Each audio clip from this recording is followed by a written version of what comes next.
swing story. This is a true story. My son was 2 years old and he had tantrums. They're either born to have tantrums or they're not. My daughter never had them. I never had one, but my son had them. Okay, they're born. It's in your DNA. Anyway, so I go to the park and there was a brand new mom there. She was new in the neighborhood and all the gossip around the neighborhood was, oh, we got someone new. We're all excited, right? Because another new mom with a little toddler, because we were all like about the same age. It was a new district. Anyway, so we're all excited to meet her. And I was the first one to meet her. She was down at the park with her little boy, 2-year-old boy. And I had a 2-year-old boy. So we are introducing ourselves. You can tell we're both really excited to meet each other. So we're chatting away and we're putting our little boys on the swings. There's 2 swings, 2 toddlers. So, and they both go at the same time. Now we're just trying to chat. We're not really paying any attention to our sons. They both point to the other one's swing. So we say, well, let's just change it. Who cares? We're just trying to chat, right? We go to move them over and they both start tantruming right away. So here's what she does. She goes over to the one bench and I go over to the other one. She goes over there. The whole time she's talking to her little boy.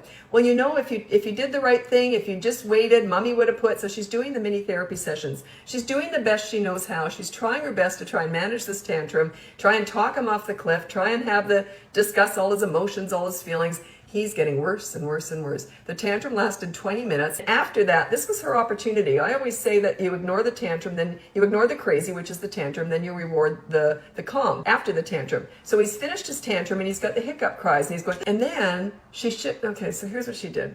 She didn't know. She was doing her best. I felt bad for her. So anyway, then she discusses the whole 20-minute tantrum. She goes into it, great detail. He's 2. And she's doing the therapy session. She's discussing it all. He was miserable. Anyway, we ended up leaving before I saw them get back on the swing.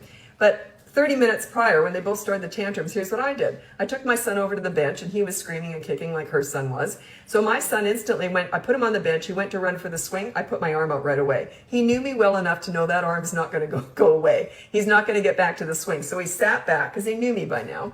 So he knew the drill. So he's crying. Now here's what I'm doing. I'm completely ignoring him. I'm looking at the trees, the birds, like I'm just waiting. That's all I'm doing. I'm waiting.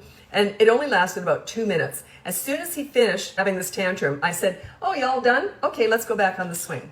I ignored the crazy and rewarded the calm. He was starting to catch on to this. He knew as soon as that tantrum stopped, he'd probably get back on the swing.